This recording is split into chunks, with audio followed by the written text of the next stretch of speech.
Hello बच्चों, कैसे हो आप सब लोग। आई होप आप लोग अच्छे ही होंगे। तो बेटा, अपना जो लास्ट चैप्टर था force and laws of motion वो खत्म हो चुका है।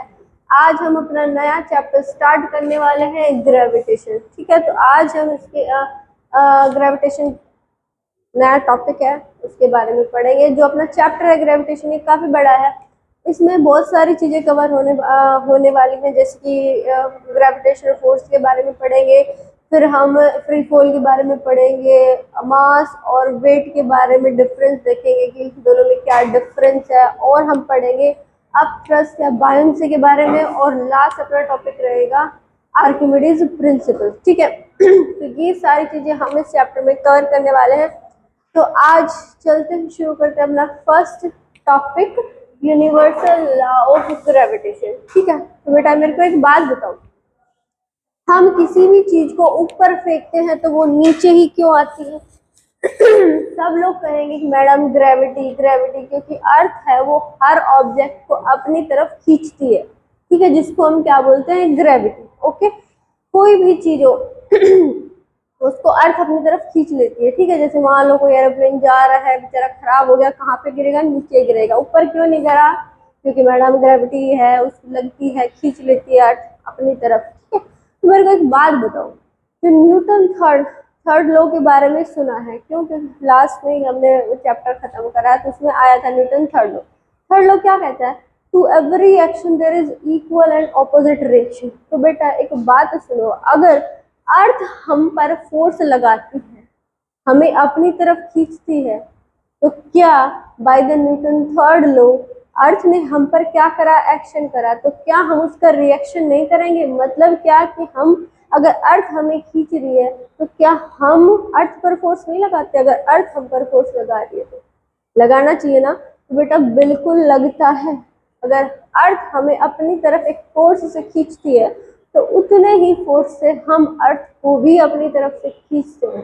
ठीक है, वही होता है अपने पास, जिसको हम बोलते हैं ग्रेविटेशनल फोर्स। तो होता क्या है, इस लॉ के बारे में, जो लॉ था कि अर्थ हमें खींचेगी, तो अर्थ मतलब अर्थ हमें खींचती है तो हम भी अर्थ को खींचेंगे, या फिर ये जो लॉ था बेसिक, इसका बेसिक कॉन्सेप्ट है, ठीक है, उसका नाम क्या है? Universal law of gravitation. ये अपने पास न्यूटन ने दिया था। न्यूटन का हम बोल सकते हैं अपने पास फोर्थ लॉ है। ठीक है, तो होता क्या है, देखो भाई, अब तक आपने सुना था कि अर्थ हमें खींचती है तो हम अर्थ की तरफ चले जाते हैं। तो बेटा जो एक्चुअल, ये बात तो सही है, लेकिन जो एक्चुअल इसका सही मतलब है या जो सही लॉ है वो ये है कि इस दुनिया में जितने भी ऑब्जेक्ट्स हैं जिनका मास, कुछ भी मास हो, जिनका मास है, वो आपस में एक दूसरे पर फोर्स लगाते हैं। एक अट्रैक्शन का फोर्स लगता है उनके बीच में, जिसको हम बोलते हैं ग्रेविटेशनल फोर्स। ध्यान से फिर से सुनो क्या बोल रही हूँ मैं। इस दुनिया में जितने भी ऑब्जेक्ट हैं जिनका मास है, वो आपस में एक अट्रैक्शन फोर्स, एक फोर्स से आपस में एक दूसरे को अट्रैक्ट करते हैं, जिसका नाम है अपने पास ग्रेविटेशनल फोर्स। ठीक है, तो यही अपने पास लॉ है, इसी को हम बोलते हैं यूनिवर्सल लॉ ऑफ ग्रेविटेशन। क्या कहता है ये law? Every body in the universe is attract every other body with the force which is directly proportional। ठीक है, तो ये आगे फोर्स के बारे में बात करिए। ठीक है, तो एवरी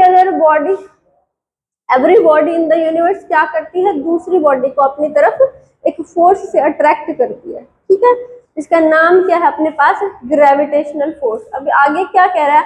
आगे ये कह रहा है कि भाई ये जो फोर्स है, ये जो अपने पास फोर्स है ग्रेविटेशनल फोर्स, ये क्या करता है? ये होता क्या है? ये फोर्स अपने पास डायरेक्टली प्रोपोर्शनल होता है किसके? प्रोडक्ट ऑफ देयर मासेस, यानी m1 या m2। जैसे मान लो अपने पास ये कोई दो बॉडी है, एक बॉडी ये है, एक बॉडी ये दूसरी बॉडी है। ठीक है, इन दोनों बॉडीज की सेंटर से सेंटर की सेपरेशन मैंने मान ली r। ये बॉडी का मास मान लिया मैंने m1, इस बॉडी का मास मान लिया मैंने m2। ठीक है, तो क्या करिए, ये दोनों बॉडीज के बीच में एक अट्रैक्शन का फोर्स लग रहा होगा। जो जो फोर्स है उसका मैग्नीट्यूड है वो डायरेक्टली प्रोपोर्शनल होगा किसके? इन दोनों बॉडी के मासेस के प्रोडक्ट के। ठीक है, इसका मतलब क्या हुआ, अगर बॉडी का मास ज्यादा होगा, अगर दोनों बॉडी का मास ज्यादा होगा तो फोर्स भी क्या होगा, ज्यादा। ठीक है, नंबर 2 बात, ये जो फोर्स है ये इनकी सेपरेशन के इनवर्स स्क्वायर के प्रोपोर्शनल है। क्या कह रहा है, इन दोनों के बीच की सेपरेशन कितनी है, आर है, तो आर के इनवर्स स्क्वायर के प्रोपोर्शनल होगा। ठीक है, अपने पास एक इक्वेशन बनी, नंबर 2 इक्वेशन बनी। अगर हम इन दोनों को कंबाइन करें, क्या अगर हम इन दोनों को कंबाइन करते हैं तो अपने पास क्या फॉर्मूला बनेगा, ये जो F है वो डायरेक्टली प्रोपोर्शनल है किसके, m1 m2 divide by r square. इसका मतलब क्या है, इनवर्स स्क्वायर का मतलब देखो, मास ज्यादा होगा तो इनका प्रोडक्ट भी, मासेस का प्रोडक्ट भी ज्यादा होगा, और मासेस का प्रोडक्ट ज्यादा होगा तो इसका मतलब है इन दोनों के बीच का जो अट्रैक्शन फोर्स है वो भी ज्यादा होगा। ठीक है, दूसरी बात, अगर हम इनके बीच की सेपरेशन अगर ज्यादा है, यहाँ से अगर हम बात करें इनकी सेपरेशन, अगर आर ज्यादा है तो इसका मतलब क्या होगा, इसका मतलब ये होगा कि जो फोर्स है वो कम होगा। अगर इन दोनों ऑब्जेक्ट को दूर दूर दूर ले जाएं तो इनके बीच के जो लगने वाला जो फोर्स है वो क्या होएगा, कम होगा।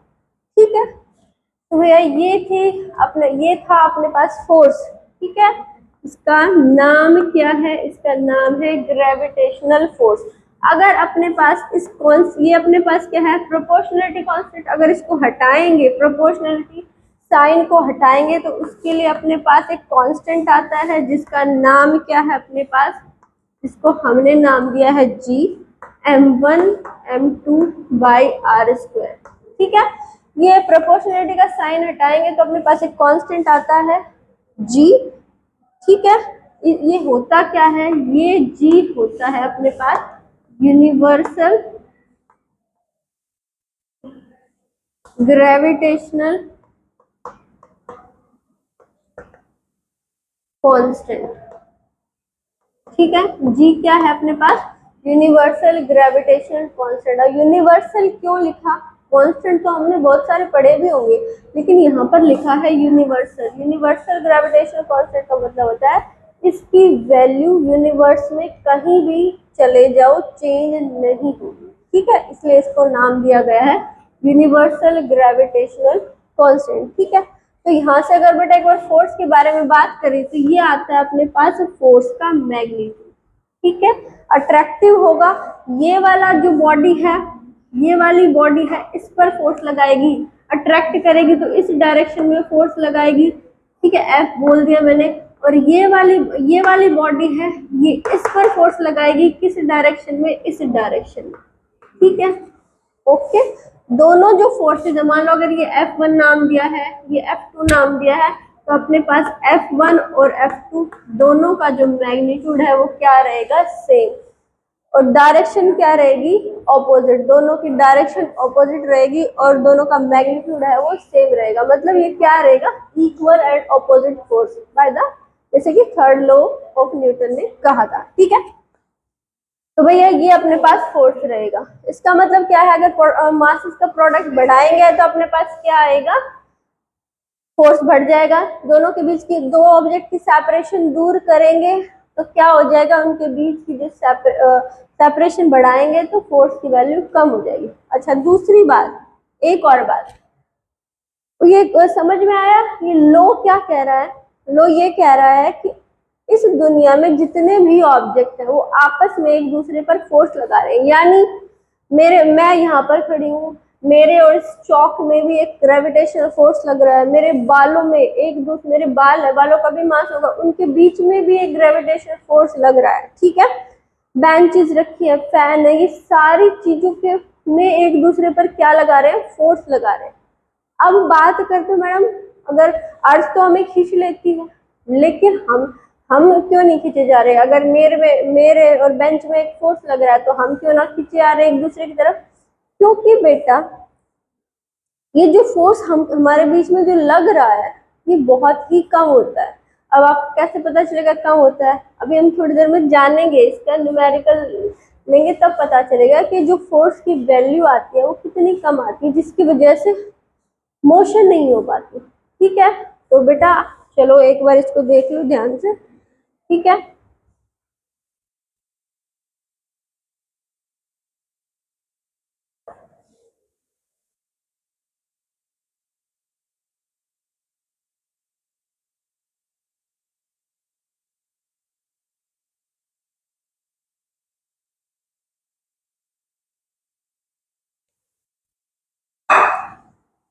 अगर इस फोर्स की बात करें तो ये कैसा है, अट्रैक्टिव फोर्स लगेगा। तो अपने पास कैसा रहता है ये फोर्स। और देखो जरूरी नहीं है कि बिल्कुल टच में आके ही ये फोर्स लगेगा, दूर दूर में भी लगता है, ठीक है। तो अपने पास ये कैसा है, it is a non contact force.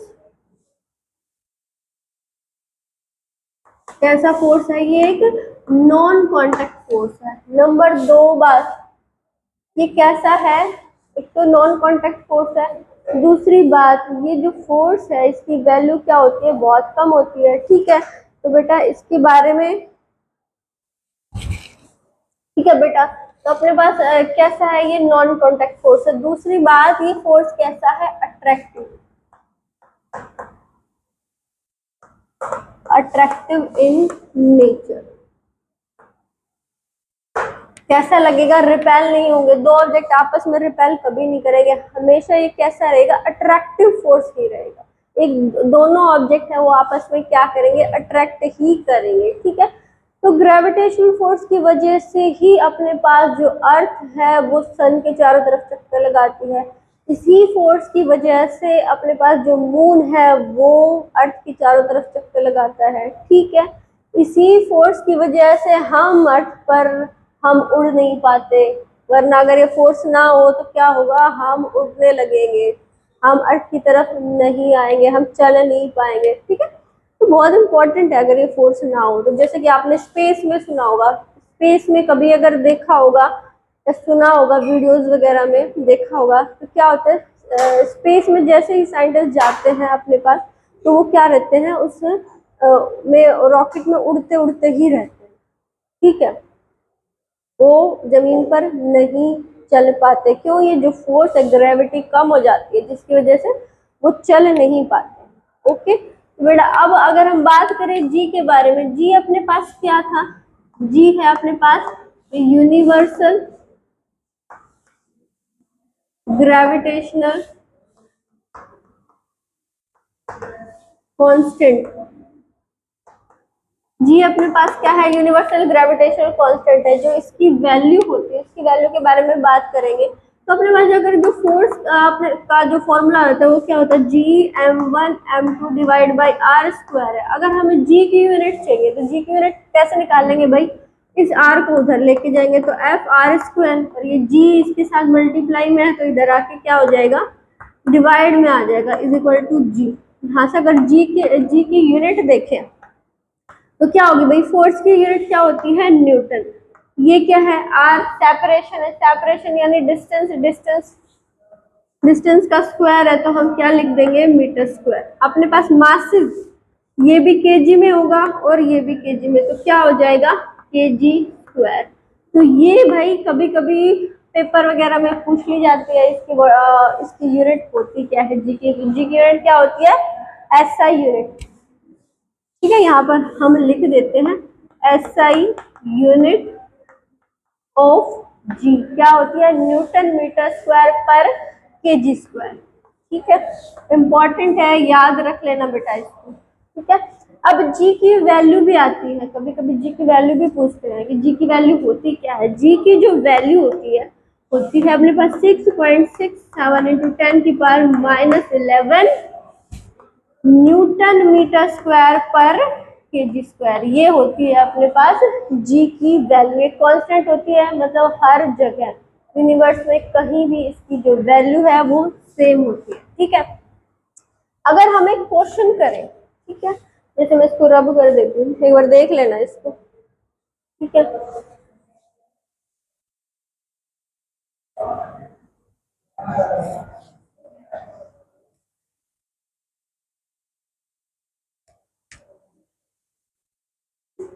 अगर एक क्वेश्चन करें, जैसे मान लो अपने पास to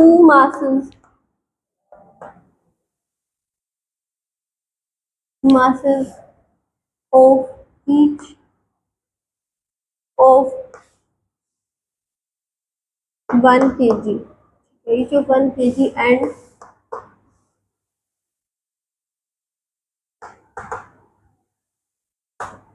between them is 1 meter square, sorry 1 meter. Find the gravitational force between them.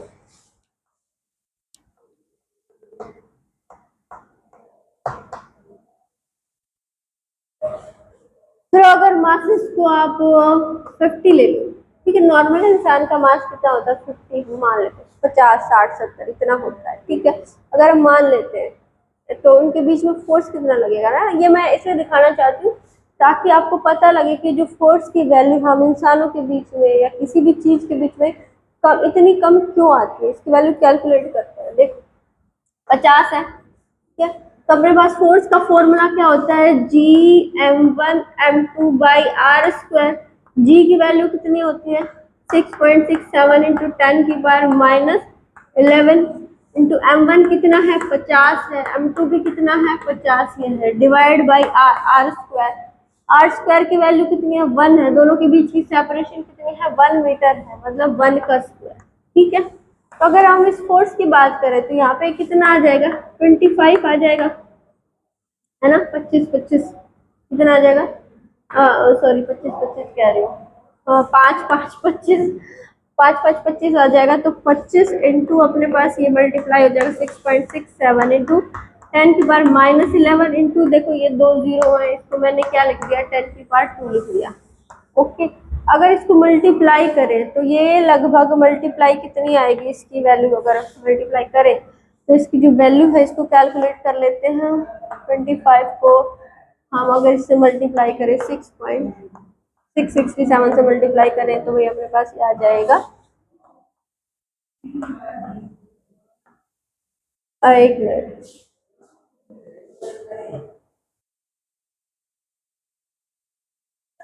तो बेटा ये जो अपने पास ये मल्टीप्लाई करते हैं तो इसकी जो वैल्यू आती है वो ये आती है, ठीक है। इसका मतलब क्या हुआ, इसका मतलब अगर अपने पास ये पॉइंट यहाँ पे लग जाएगा, जो ये वैल्यू आएगी अपने पास 166.75, देखो यहाँ से अगर 2 का करेंगे तो ये माइनस हो जाएगा 2 और ये वैल्यू कितनी आ जाएगी -9 आ जाएगी, ठीक है। तो एक बार सोच के देखो -9 का मतलब क्या है कि इसके बाई में अगर हम बात करें तो अपने पास जो फोर्स की वैल्यू आ रही है ये आई है 1.69 डिवाइड बाई 10 की पावर 9, यानी यहाँ पर कितना आ जाएगा 1 2 3 4 5 6 7 8 9, यानी फोर्स की जो वैल्यू रहने वाली है वो कितनी कम हो जाएगी, 0.0000000 समथिंग इतनी आएगी, बहुत ही कम है ना। ये मतलब ये फोर्स की जो वैल्यू है कितनी होगी 1166, ठीक है 75, इतनी कम वैल्यू हो जाएगी भैया। इसको थोड़ा कैलकुलेट कर लेना कितना 1 2 3 4 5 6 7 8 9 है, तो यहाँ पे अपने पास लग जाएगा नहीं, ठीक है, इतनी कम वैल्यू आएगी, तो सोच के देखो ये फोर्स है वो कितना कम होने वाला है, जिसकी वजह से हम एक दूसरे पर फोर्स तो लगा रहे हैं लेकिन क्या नहीं हो रहा, अट्रैक्ट मतलब मोशन नहीं कर पा रहे, एक दूसरे की तरफ खींच नहीं पा रहे, ठीक है। अर्थ की तरफ हम क्यों खींच पाते हैं, अर्थ की तरफ हम इसलिए खींच पाते हैं क्योंकि अर्थ जो हम पर फोर्स लगा रही है वो बहुत ज्यादा है, ठीक है, तो हम अर्थ की तरफ खींच जाते हैं। अब आपके दिमाग में एक ये सवाल भी रहेगा कि अगर अर्थ हम पर फोर्स लगा रही है तो हम भी अर्थ पर फोर्स लगा रहे हैं, तो अर्थ हमारी तरफ क्यों नहीं खींच रही, तो अर्थ भाई अर्थ हम पर मान लो 50 न्यूटन का फोर्स लगा रही है, फॉर एग्जाम्पल अर्थ हम पर 50 न्यूटन का फोर्स लगा रही है, ठीक है, उस फोर्स की वजह से हम खिंच गए, लेकिन हम भी तो अर्थ पर 50 न्यूटन ही फोर्स लगा रहे हैं, बताओ भाई अर्थ पर 50 न्यूटन का क्या इफेक्ट होगा, कुछ नहीं।